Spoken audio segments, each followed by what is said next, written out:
In today's video, I'm going to teach you how to edit MS Outlook template.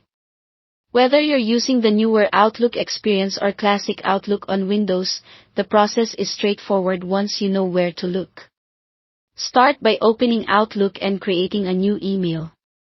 This gives you a clean canvas and opens the ribbon you'll need. If you're in the newer Outlook interface, look at the top under the Message tab.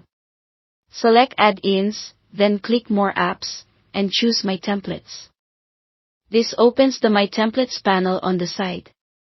In Classic Outlook, you can access My Templates directly from the Messages group or the Insert tab.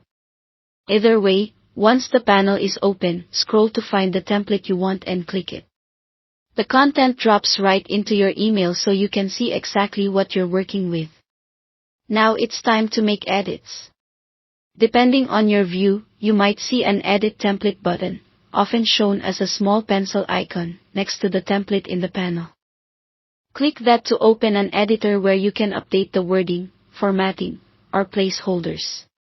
If the Edit button isn't available, you can simply change the content directly in the email body after inserting it.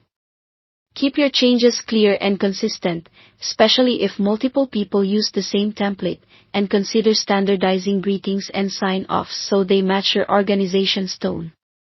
When you're happy with the updates, save them using the method that matches how your template is stored. If you're working within the My Templates panel, choose Save as Template there to update it so the changes appear the next time you insert it. If your workflow uses file-based templates, go to File, then Save As, and select Outlook Template as the file type. Saving with the same name will update the existing template. If you prefer to keep the original, save with a new name. Take a moment to double-check the save location so you can find the template later without hunting for it.